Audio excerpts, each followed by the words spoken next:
violencia que solo pueden ser escuchados por niñas, niños y adolescentes bajo la supervisión de sus madres, padres, representantes o responsables. Venezuela amanece con fuerza, Venezuela amanece en unidad, porque la fuerza es la unión. La fuerza es la unión, la fuerza es la unión, te digo. Venga toda Venezuela a organizarse. La fuerza es la unión, la fuerza es la unión. Y a poner tu granito de arena, dale por Venezuela. Actívate, en la unión está la fuerza. Por eso te digo que la fuerza es la unión. Muy buenos días, Venezuela. Bienvenidos todos a este su espacio. La Fuerza es la Unión, una tribuna abierta de la sociedad democrática venezolana para compartir con todos ustedes, más allá de cualquier tipo puntual, ideológico, la angustia, la preocupación, la justa indignación por lo que ocurre en nuestro país y también la certeza, la confianza, la esperanza de que trabajando juntos, de que remando unidos en la misma dirección, seremos capaces de construir la Venezuela de trabajo y de respeto, la Venezuela con alimentos y con medicinas, la Venezuela con democracia y con libertad, que todos necesitamos y que ciertamente todos merecemos. Yo sé que muchos de ustedes están preocupados fundamentalmente por lo que podríamos llamar la dinámica política del país. Es ciertamente compleja, es ciertamente angustiosa, entre un gobierno que no hace política, sino que hace bullying, ¿no? Es el caso del régimen hoy de Maduro y antes de Chávez, y una oposición que por definición, pues su primer rol, su primer papel, su primera ocupación tendría que ser oponerse, ¿no? De allí su designación, oponerse al régimen, pero oponerse no solamente en lo declarativo, oponerse no solamente en las redes sociales, oponerse no solamente en las diligencias entre los organismos internacionales, sino oponerse allí en cada espacio concreto de vida y de lucha de los ciudadanos. Allí donde el ciudadano está peleando por gas doméstico, allí donde el ciudadano está peleando por el acceso al combustible, allí donde el ciudadano está peleando por el acceso a medicinas, allí donde el ciudadano está peleando por el acceso a los alimentos, allí donde el empresario está peleando por tratar de mantener abierta su Santa María y seguir generando riqueza y empleo. Allí tendría que estar la oposición política acompañando esa lucha, liderándola incluso y dándole a todas esas angustias un cauce político para terminar enfrentando y derrotando efectivamente al régimen que genera tanta insatisfacción y tanto dolor. No es así, lamentablemente no es así. Y en algún momento tendrá que producirse un balance, porque recuerden que independientemente de la opinión que tengamos sobre el evento electoral del 6 de diciembre, independientemente de eso, lo que sí es absolutamente cierto es que la Constitución establece que el lapso de esta legislatura, el mandato de la Asamblea Nacional electa en el año 2015 es por 5 años y expira el próximo 5 de enero del 2021. Repito, independientemente de las consideraciones que tengamos sobre el evento electoral del 6 de diciembre y de lo que pudiera o no ocurrir más allá del 5 de enero próximo, digo independientemente de eso porque, bueno, hay un debate, por cierto, en las cúpulas de la oposición venezolana. Ese debate no se está dando en el país, no se está dando en la calle, es mentira. El debate de si van o si no van a las elecciones, si reconocen o no reconocen la Asamblea Nacional que surja de esa elección del 6 de diciembre. Hay una cosa curiosa, ¿no? Hay unas personas que dicen que dictadura no sale con votos, pero quieren convocar a una consulta popular. Es decir, dictadura no sale con votos, pero sí sale con consulta popular. Por ese camino se llega pues a otros 21 años de frustración, a otros 21 años de derrota. Pero bueno, repito, independientemente de esto, todas esas consideraciones, hay un hecho que es cierto, que es que el próximo 5 de enero termina el mandato constitucional de la Asamblea Nacional electa el pasado 6 de diciembre del 2015. Y hay una dirección política que tendría que presentarle al país un balance de estos 5 años de legislatura. Existe una dirección política que durante estos 5 años se rotó la presidencia de la Asamblea Nacional y determinó la conducta de ese órgano. Tomó las decisiones de acuerdo a las cuales la Asamblea Nacional tendría que conducirse en el año 2016, en el 2017, en el 2018, en el 2019 y en el 2020. Un periodo, por cierto, azaroso, un periodo, por cierto, intenso, un periodo, por cierto, complejo. Nadie le está pidiendo a esta Asamblea Nacional que el balance que le presente al país sea de leyes aprobadas, porque no estamos ni en un periodo de tiempo normal, ni en una república normal, ni en una democracia normal, y por supuesto no podía ser normal el balance que presentara la Asamblea Nacional, pero algún balance tiene que presentar.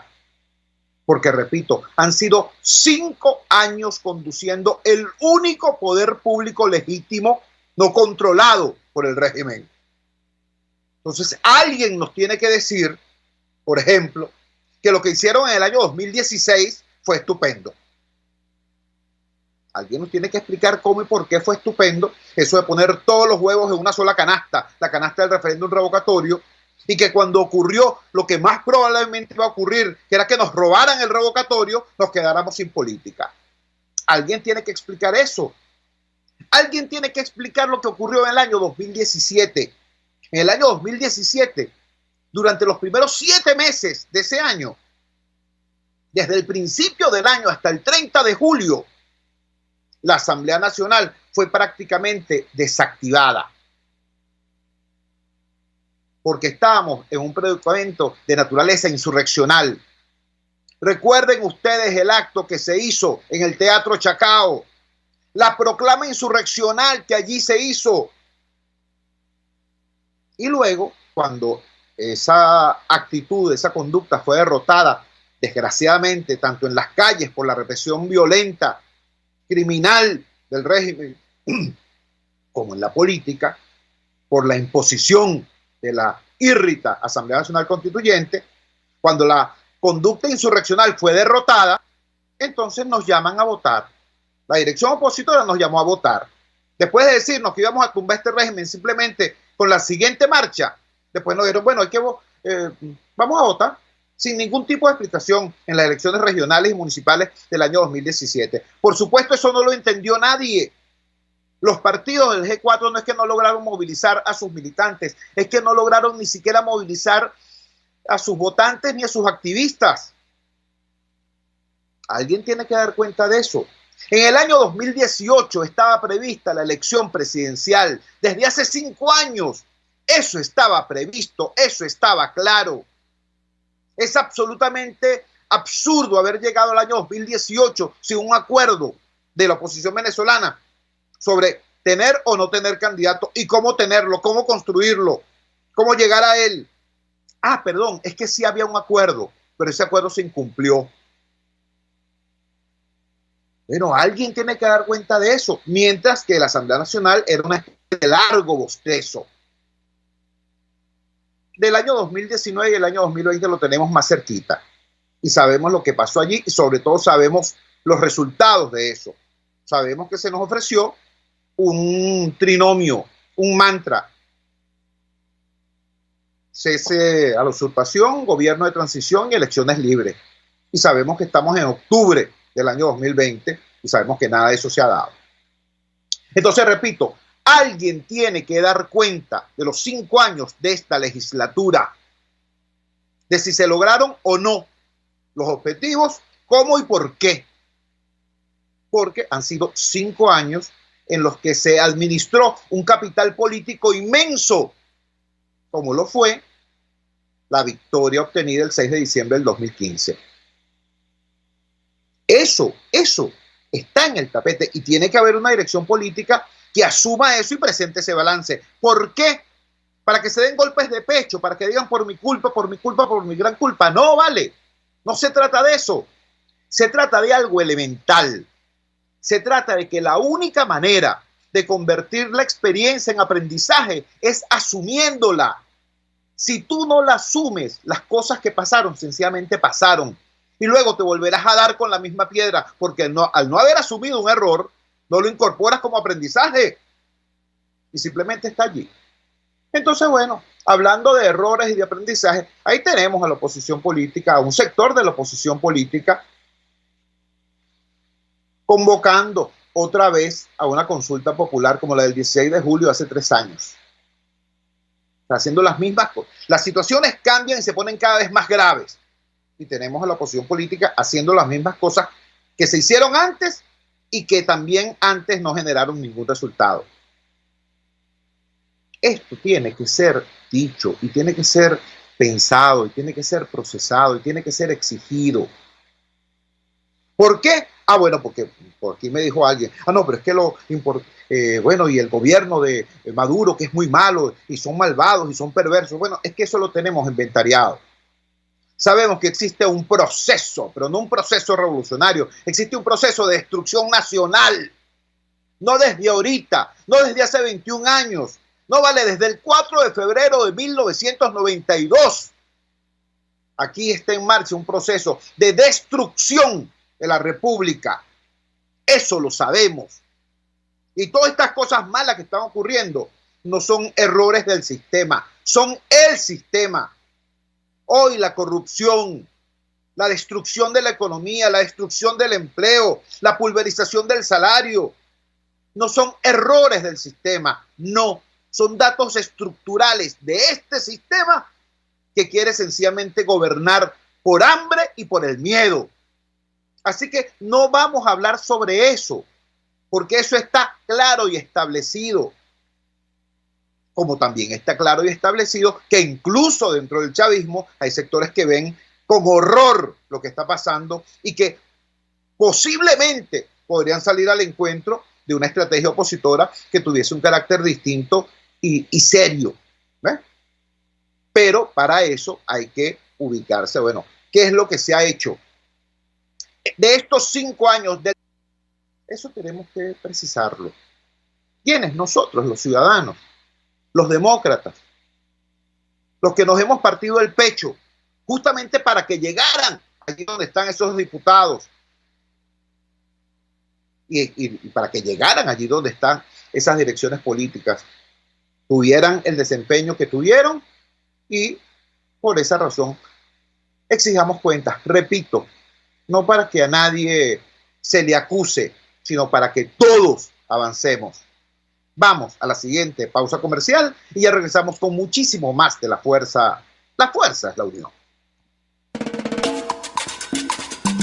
Usted escucha Unidad, la fuerza es la unión, con Chuo Torrealba por RCR 750 AM.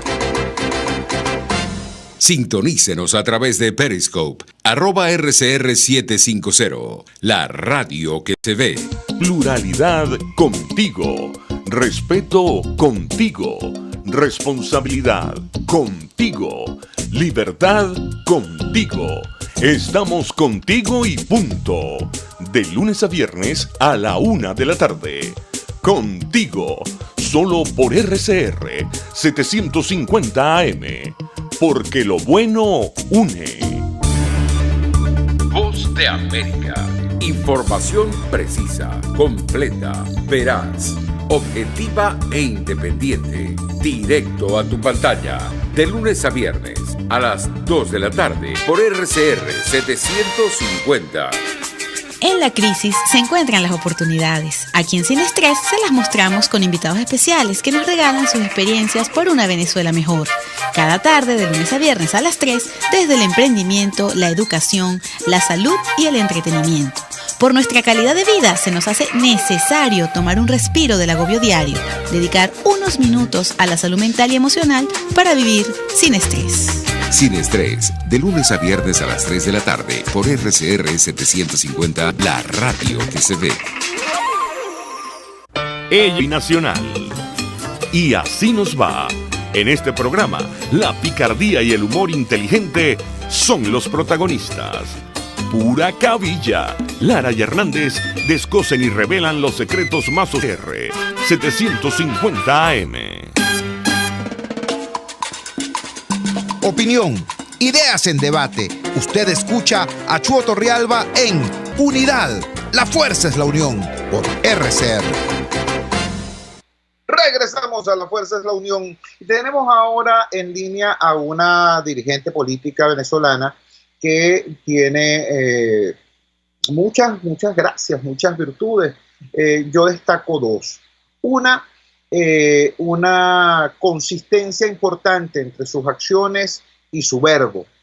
En el principio fue el verbo, nos dice el Génesis, pero a continuación viene la praxis. Y en esta dirigente política hay una importante coherencia entre lo que predica y lo que practica. Eso es muy importante. Y en segundo lugar, tiene una facilidad pedagógica, una capacidad didáctica importante para transmitir aquello que le preocupa y aquello que propone. Me refiero a la periodista e investigadora Mercedes Malavé. Mercedes, gracias por atender nuestra llamada madrugadora. Muy buenos días. Hola, Chuo, buenos días, muchos saludos y a ti y a tu audiencia madrugadora. Mercedes, en quería efecto, perdona que haga un comentario a tu introducción, pero la política sobre todo es praxis, una praxis que debe estar basada en una reflexión previa. Por eso también es una ciencia la política, porque se estudia, se analizan casos parecidos, se compara, se busca también se buscan unos principios o valores, pero los cuales uno quiere influir en la sociedad y se procura actuar en coherencia con esos valores y principios. Yo sí creo que estamos frente a una situación del país que nos pone frente a propias convicciones. ¿Cuáles son mis convicciones? ¿Yo tengo convicciones demócratas o tengo convicciones más, digamos, de carácter más hegemónico según la forma de imponer mi verdad? Y creo que efectivamente tú has dado en el clavo, o sea, hay que encarnar eso. Porque si no, entonces la política es un péndulo. Un día dices una cosa, el otro día dices la contraria y vuelves otra vez a una. Y así hemos ido en Venezuela en estos 20 años, oyendo tu resumen. Si hacemos un balance, lo que nos ha pasado es que hemos ido del voto y la defensa de los valores democráticos más sagrados de nuestra Constitución a la promoción de insurrecciones, de calles sin retorno, incluso exponiendo gente muy joven a una represión militar muy fuerte y imposible de resistir desde ese punto de vista. Se puede resistir desde otros puntos de vista, desde otros frentes de lucha, pero no desde una lucha armada si tú no tienes armas, ¿no? Y creo que encarnar esos principios y hacerlos valer en la sociedad es el testimonio que tiene que dar un político, aunque nadie lo escuche, aunque sus razonamientos en ciertas ocasiones puedan ser impopulares. Es correcto. Dentro de esa misma lógica, Mercedes, estamos conversando con Mercedes Malavé, dirigente política venezolana, y una de las personas que ha llamado la atención sobre la necesidad de romper ese péndulo, ¿no? De ir de un autoritarismo al otro. Quizás la victoria más importante que ha obtenido el chavismo no es la victoria electoral, ni siquiera es la victoria por la vía de la fuerza, es la victoria cultural, es haber puesto a un sector de la oposición a pensar como el chavismo más recalcitrante dentro del esquema del juego suma cero. Es decir, no basta con que yo triunfe, además es importante que tú desaparezcas. Ese es el esquema suma cero. Y lo que ha demostrado la historia hasta ahora, estos 21 años de lucha, es que nadie puede destruir al otro, nadie puede desaparecer al otro, y eso además no sería deseable, lo cual plantea el tema del reconocimiento y del diálogo, el reconocimiento y la construcción de acuerdos necesarios. Va a llegar el momento, te pregunto, Mercedes, en que un sector de la clase política asuma con claridad y con valentía el plantearle eso al país. Claro, por supuesto, forma parte de estos valores políticos que tenemos que rescatar, valores políticos y democráticos. Ojo, incluso yo diría que van más allá de la democracia, son la esencia de la política. La política es el arte de negociar, de dialogar, de acordarse. Y es la madurez política a la que han llegado líderes del mundo, hoy reconocidos por haberle dado mucho bien y mucha libertad a sus países, que no pueden acabar con el contrincante, que por más dura y cruel que sea la naturaleza del régimen, toca en algunos momentos de la historia política de los países, toca acordarse, toca convenir, porque resulta que por mucho que yo describa la naturaleza perversa de un sistema o de un régimen, resulta que es una realidad por la que tiene que atravesar la población, y la manera de superar ese conflicto que se puede generar político, y que Venezuela no es el primero y tampoco será el último, es mediante negociaciones políticas. Tenemos que posicionar, tenemos que lograr que la población quiera, acepte y busque el diálogo y la negociación política. Ayer lo decía en otro programa. En Venezuela hay mucho diálogo y mucha negociación porque hay demasiados problemas. Se tienen que poner de acuerdo en el barrio, se tienen que poner de acuerdo en la urbanización, se tienen que poner de acuerdo en el edificio para poder resolver problemas que solo juntos y unidos van a poder resolver, porque si no o es impagable o es imposible superarlo. Son problemas sociales, son problemas comunes.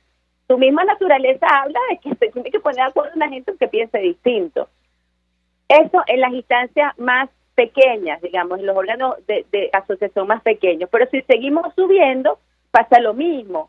Los alcaldes se tienen que poner de acuerdo con el gobernador tiene que trabajar en concordancia con el gobierno central. Se tienen que aprobar presupuestos, se tienen que hacer planes del Estado. En el municipio se tienen que hacer planes con órganos que pertenecen al gobierno central. Entonces lo que tenemos que hacer es quitarnos de verdad ese complejo de mediático, yo no sé, de opinión pública o publicada, sobre todo por las redes sociales, y entender que Venezuela tiene que institucionalizar esa política, porque es la única que le puede traer soluciones reales y sostenibles al país. Lo otro es un poquito de diálogo para sobrevivir, un poquito a ver cómo quedo yo aquí, un poquito tú me concedes esto y yo te concedo lo otro, pero los grandes problemas nacionales, los grandes problemas económicos, los grandes problemas institucionales, no los estamos abordando porque estamos metidos en una dinámica política que es antipolítica, destruye las posibilidades de que en Venezuela haya un gran consenso en torno a esas instituciones que tienen que ser plurales. Y uno ve la discusión tan grave que hay con la Asamblea Nacional y todo este tema de que no se puede votar y que hay que mantener la continuidad administrativa. No, la Asamblea Nacional se vence en diciembre, tiene que haber una nueva Asamblea Nacional y esa Asamblea Nacional tiene que ser plural y tiene que poner a disposición de todos los venezolanos un órgano que por esencia es plural y deliberativo a resolver los graves problemas nacionales que tiene el país, los graves problemas sociales y económicos, buscar apertura, buscar financiamiento internacional, buscar levantar las sanciones que tienen acosado a los venezolanos, pasando hambre, pasando necesidades de servicios públicos, enfermedades, falta de tratamientos médicos, y buscar que en la medida en que tú te abres al otro y lo reconoces, pues se vaya democratizando la vida política de Venezuela. Estamos conversando con Mercedes Malavé, dirigente política venezolana, que tiene estos planteamientos que son noticias porque están por encima, tan distantes de la media del discurso político convencional. El discurso político convencional en Venezuela es, el de Diosdado Cabello. Te voy a destruir, porque el discurso de Diosdado Cabello puede ser el del señor Diosdado Cabello o el de los que articulan ese mismo discurso desde la acera contraria. Frente a eso, nos dice Mercedes Malavé, la negociación, la construcción de consensos es parte fundamental de la política y de la vida cuando se trata de vida en democracia. Ahora, Mercedes, te pregunto, para lograr un acuerdo hay que tener la fuerza necesaria para promover ese acuerdo. Para tener fuerza, ¿no?, es necesario construirla. Hay gente que piensa que se puede hacer política, sobre todo en este tiempo, en las redes sociales. Ya ni siquiera se trata de influir sobre los medios de comunicación. Hay gente que piensa que sencillamente encendiendo el teléfono celular y emitiendo un tweet o emitiendo un live o subiendo un video está haciendo política. pero que tienen años que no saben lo que es visitar un barrio, un caserío, un pueblo, no saben lo que es construir, ni quieren saber lo que es construir de abajo hacia arriba y de adentro hacia afuera una fuerza que sea capaz de poner contra la pared al régimen y obligarlo a construir, a participar en la construcción de los acuerdos. Yo lo he dicho muchas veces y lo ratifico hoy. Yo pienso que nuestro reto no es ganarle la guerra al régimen, es imponerle la paz, imponerle la construcción de una paz suficientemente robusta como que sea para beneficio de todos. ¿Qué pasa con eso? ¿Qué pasa con esa vocación del político para el cual el trabajo en los medios sea la consecuencia de su trabajo de base y no al revés? Esta mañana leía una de esas memes y fotos que mandan por las redes sociales en cadena, y era una frase de Marcos Pérez Jiménez, el penúltimo, vamos a decir, dictador que tuvo Venezuela. Y Marcos Pérez Jiménez decía: no existe oposición débil ni cobarde, lo que existe es oposición mal organizada, y el deber del gobierno es tratar de que la oposición no se organice. Ese es el discurso de Diosdado Cabello, ese es todo el acoso a la oposición, evitar que se organicen, procurar que se dividan. Y en Venezuela, en este momento, lo que tenemos sobre todo es una oposición mal organizada, una oposición dispersa, disgregada por persecución, por diferencias de opiniones, por la diáspora, por la crisis económica, por el desencanto de haber dado tantos años de lucha en el terreno político, en el terreno democrático e incluso electoral, y no ver los resultados a estas alturas. Nosotros tenemos que volver a recomponer esa unidad, porque ese es el músculo que efectivamente nos hace fuertes y nos hace visibles, nos hace ser una voz realmente articulada de toda la sociedad. Esa construcción y esa organización de la oposición se basa en liderazgos que tienes que ir a buscar en las comunidades, en los caseríos, en los municipios, en las parroquias del país. Y para eso, efectivamente, los momentos electorales son idóneos, porque ahí se da la oportunidad de que tú transmitas un mensaje, de que tú busques a la gente para un fin, de que lo pongas a trabajar por el bien común, que lo pongas a hacer trabajo de solidaridad o de levantar información sobre determinados temas de interés común, que acompañes también, por supuesto, la protesta. Hay 1000 razones para protestar en Venezuela, y sobre todo que orientes políticamente todo eso a través de la única vía digna, civilizada, venezolana, nacional, que tenemos los ciudadanos para protestar y ejercer presión por un cambio de gobierno, que es el voto popular. Sin chantaje, sin que la gente se deje manipular por una baratija, con convicción política, con madurez. Eso es lo que debemos hacer para poder institucionalizar la política, el diálogo, la política del diálogo y la negociación, que para mí es la única que existe, para poder ser un actor importante en este momento de tanta ambigüedad. Lo que tienes que hacer es tener una fuerza, un grupo de electores, un grupo de ciudadanos que acompañen tu propuesta. Ese trabajo todo no se está haciendo.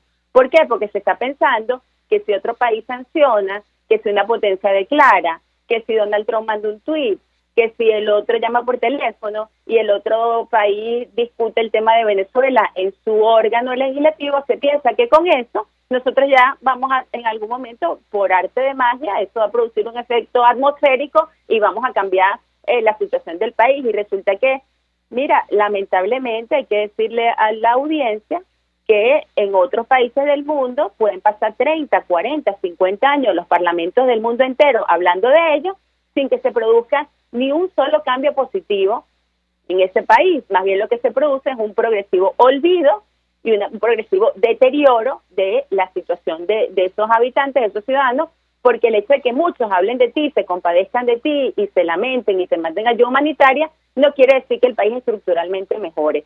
Ese es el reto que tenemos por delante, ese es el gran desafío, organizar a la sociedad. Vuelvo con el tema de la Asamblea Nacional, porque yo creo que es el tema que nos debe comprometer en este momento, porque faltan escasos meses para una elección en Venezuela. La Asamblea Nacional, con sus errores y sus virtudes, ha sido un bastión de lucha democrática en Venezuela en los últimos 10 años.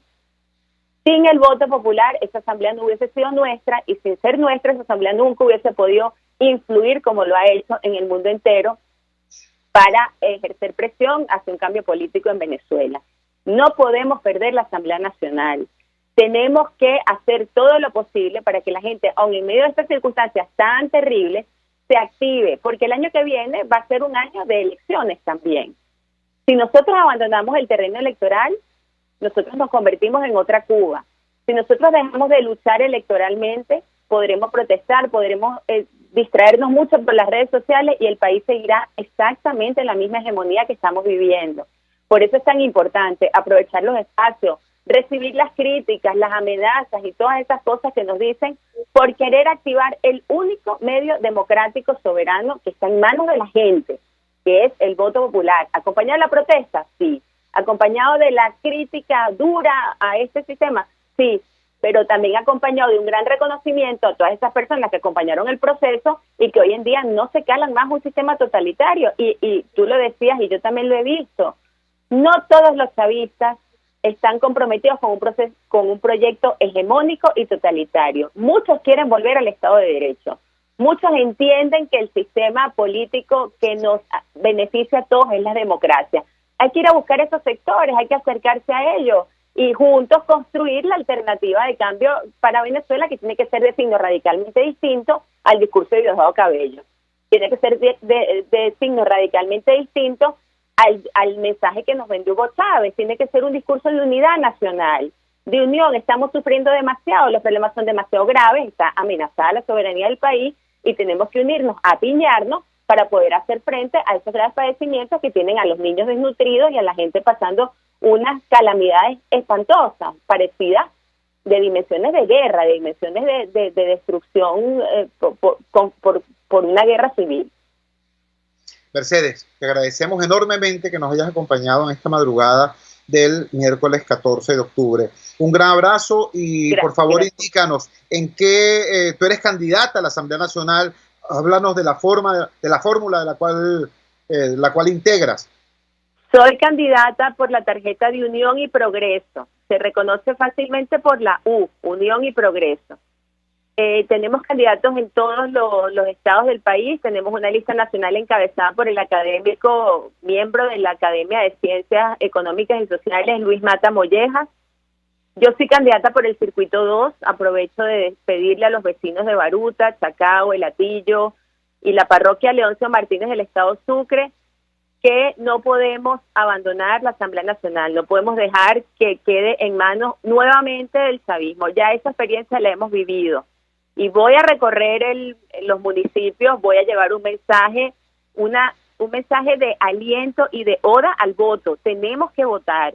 El año que vienen elecciones muy importantes para esos municipios que deben seguir siendo bastiones de resistencia democrática y civil. No nos dejemos engañar, ¿verdad?, de insurrecciones, de salidas mágicas, de cosas que ya hemos probado incluso y que no han funcionado. Lo único que funciona es la organización social, la organización ciudadana, y juntos, alcaldes, legisladores, concejales, podemos ser una voz más fuerte para resolver los problemas y para interceder por los problemas de los ciudadanos de esos municipios. Mercedes, agradecido entonces porque nos hayas acompañado y nos hayas transmitido tu mensaje y tu propuesta. Muy buenos días. Gracias, Cho, gracias a ti y saludos a todos. Mercedes Malavé, candidata a la Asamblea Nacional por el Circuito 2, Baruta, Chacao, El Hatillo, de la plataforma Unión y Progreso, exponiéndonos sus razones para no solamente esa candidatura, sino esa posición política que tiene frente al evento electoral inmediato y frente al proceso de destrucción que vive nuestro país. Vamos a la siguiente pausa comercial y ya regresamos con muchísimo más de La Fuerza. La fuerza es la unión.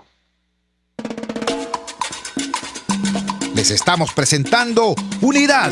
La fuerza es la unión. Solo por RCR 750 AM. Puedes seguirnos en nuestras redes sociales. En Twitter, @RCR750. La radio que se ve. Ellos sí que no saben nada. Y así nos va. El espacio donde se tocan los temas más candentes de interés político y nacional. Y así nos va. En este programa, la picardía y el humor inteligente son los protagonistas. Pura cabilla. Lara y Hernández descosen y revelan los secretos más oscuros del acontecer político. Y así nos va. De lunes a viernes a las 4 de la tarde. Por RCR. 750 AM. Pluralidad contigo. Respeto contigo. Responsabilidad contigo. Libertad contigo. Estamos contigo y punto. De lunes a viernes a la 1 de la tarde. Contigo. Solo por RCR 750 AM. Porque lo bueno une. En la crisis se encuentran las oportunidades. Aquí en Sin Estrés se las mostramos con invitados especiales que nos regalan sus experiencias por una Venezuela mejor. Cada tarde, de lunes a viernes a las 3, desde el emprendimiento, la educación, la salud y el entretenimiento. Por nuestra calidad de vida se nos hace necesario tomar un respiro del agobio diario, dedicar unos minutos a la salud mental y emocional para vivir sin estrés. Sin Estrés, de lunes a viernes a las 3 de la tarde por RCR 750, la radio que se ve. Voz de América. Información precisa, completa, veraz, objetiva e independiente. Directo a tu pantalla. De lunes a viernes a las 2 de la tarde por RCR 750. En la crisis se encuentran las oportunidades. Aquí en Sin Estrés se las mostramos con invitados especiales que nos regalan sus experiencias por una Venezuela mejor. Cada tarde, de lunes a viernes a las 3, desde el emprendimiento, la educación, la salud y el entretenimiento. Por nuestra calidad de vida se nos hace necesario tomar un respiro del agobio diario, dedicar unos minutos a la salud mental y emocional para vivir sin estrés. Sin Estrés, de lunes a viernes a las 3 de la tarde por RCR 750, la radio que se ve. Moisés Naim en Efecto Naim. Hola, soy Moisés Naim desde Washington. Conéctese a rcr.tv. También nos puede seguir por @Efecto Naim en Twitter.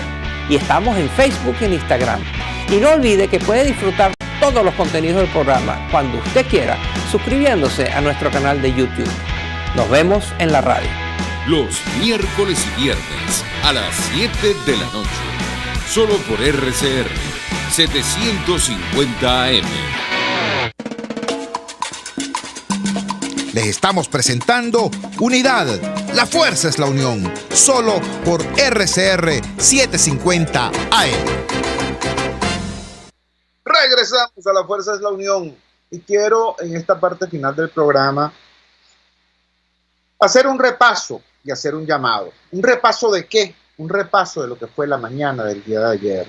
Señores, cuando yo me levanto a las 4 de la madrugada, como es mi horario normal, a las 4:15, tengo una llamada. La llamada era de la ciudadana Mildred Rojas. Ella es activista por los derechos humanos y es habitante del sur de Maracay. Me dice: Chu, te estoy hablando del segundo piso de la casa de mis padres, porque el primer piso ya fue inundado. Todo el sector está inundado. Hay familias que tienen pacientes de COVID-19 en aislamiento domiciliario y han tenido que subir a esos pacientes al techo. Esto es un desastre. Caramba. Y por supuesto nos activamos, ubicamos de inmediato que la situación era extremadamente grave. Eran 4 ríos los que se habían desbordado por las lluvias y eso afectó por supuesto a todo Maracay, pero el sur de Maracay es una bolsa, por así decirlo, ¿no?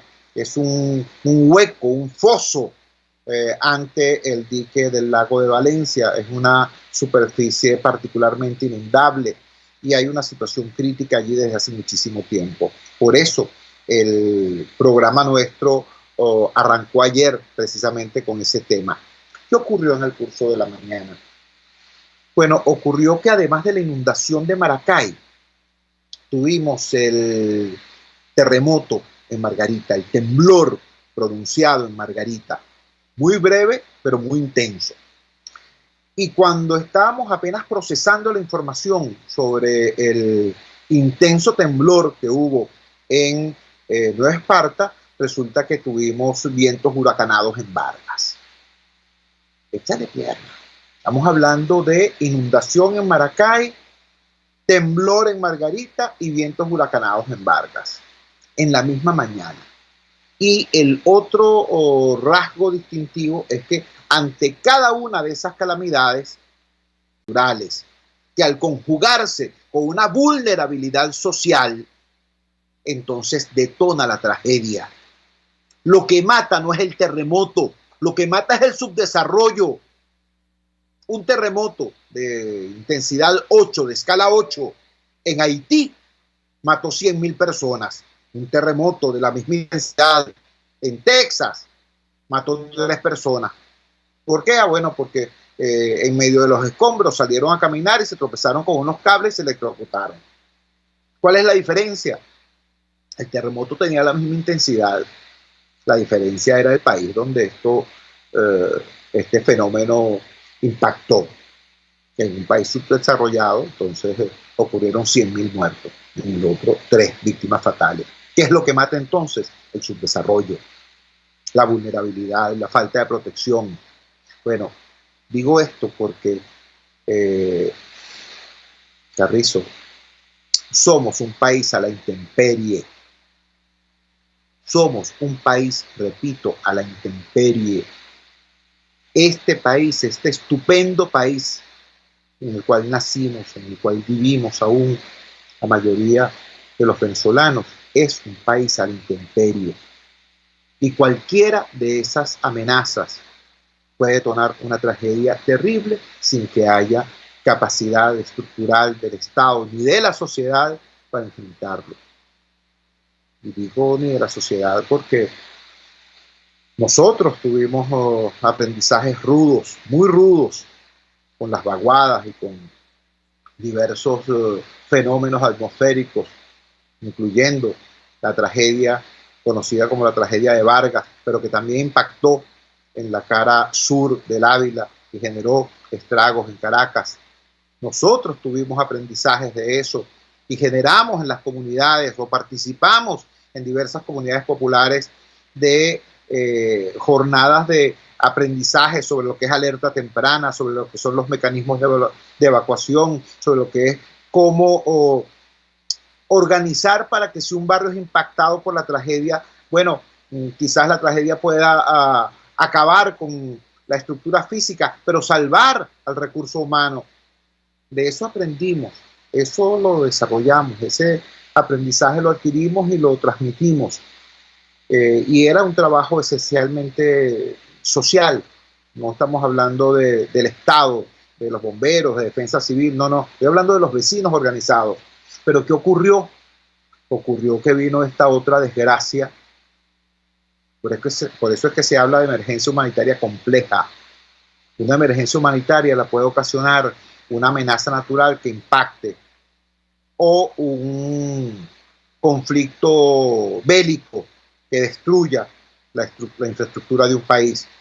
Eso puede generar una emergencia humanitaria, un huracán, un terremoto o una guerra. Pero cuando se habla de emergencia humanitaria compleja, estamos hablando de un país tan mal manejado, con políticas tan deficientes, que su implementación y desarrollo conduce a una tragedia. Eso es una emergencia humanitaria compleja y eso es lo que estamos viviendo en Venezuela. ¿Por qué me refiero a esto? Bueno, porque esa emergencia humanitaria compleja detonó la diáspora, detonó el éxodo. Un gentío se fue. Se calcula que unos 5 millones de venezolanos están fuera.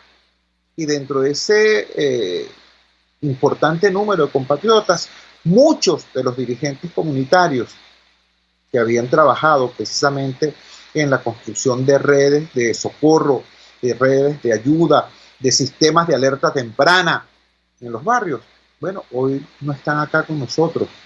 Hoy están en Colombia, hoy están en Perú, hoy están en Ecuador, hoy están en Chile. Y el recurso humano que tenía ese conocimiento y que tenía ese liderazgo y que tenía esa capacidad de convocatoria y de organización, pues no está. Entonces tenemos unas comunidades que ya no pueden esperar a los bomberos porque los bomberos no tienen carro.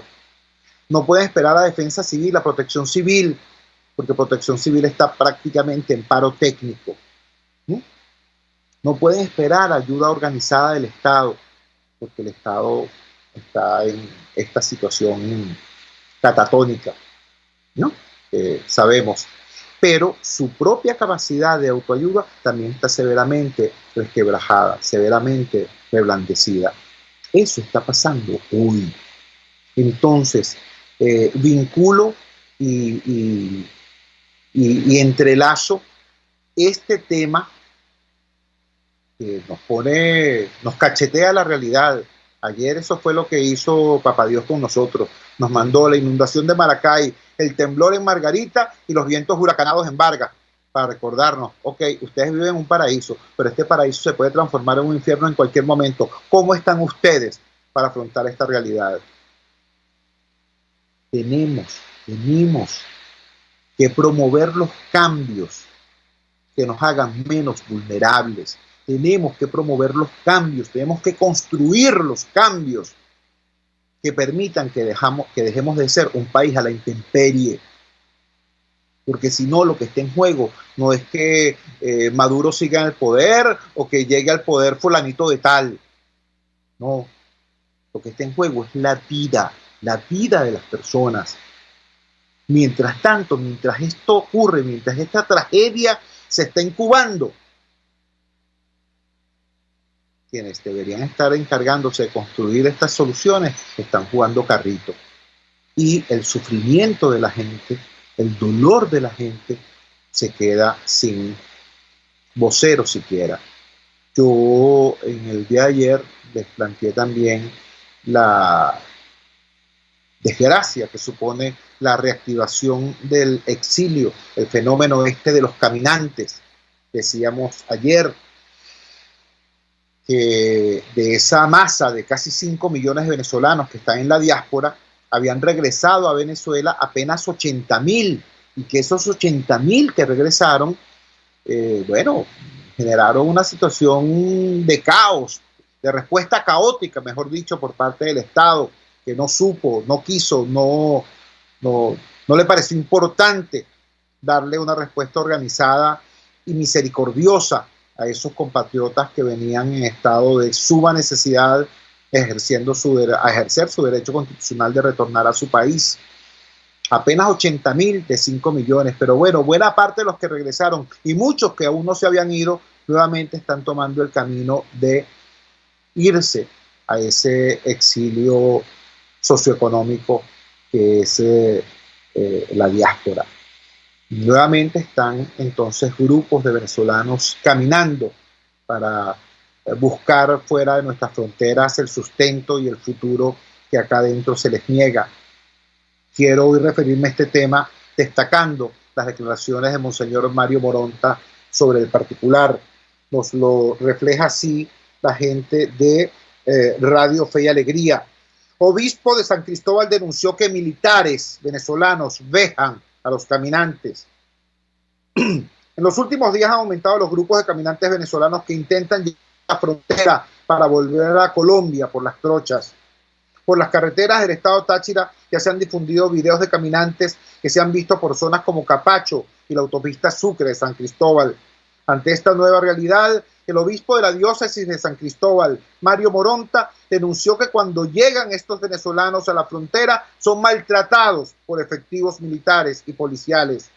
El prelado exclamó que nos parte el alma ver cantidad de hombres y mujeres caminando por nuestras carreteras, viniendo de tantas partes de Venezuela, y cómo, en vez de defenderlos como lo hicieron en su juramento, la Guardia Nacional y la policía lo que hacen es dejarlos y robarles lo poquito que puedan traer. Bueno, esto, repito, cuando yo explicaba qué es y que no es una emergencia humanitaria compleja. Esta desgracia que denunció ayer Monseñor Mario Moronta es tan grave o más que la inundación de Maracay, tan grave o más que el temblor en Margarita, tan grave o más que los vientos huracanados en Vargas. Porque no se trata simplemente de que el Estado no esté en capacidad de brindar auxilio, que no lo está. No se trata solamente de que el Estado esté tan debilitado, tan desestructurado, que sea incapaz de brindar socorro, como en efecto no lo está. En resumen, no se trata solamente de que el Estado no sea capaz de activar a través de protección civil y de activar a través de los bomberos y los rescatistas el auxilio necesario. No, se trata de que lo que existe en el Estado, en lugar de ayudar, hiere, deja, maltrata, matraquea, roba, atraca a los venezolanos que son víctimas de estas y otras desgracias. No lo dice Jesús Torrealba, lo dice Monseñor Mario Moronta, obispo de la diócesis de San Cristóbal.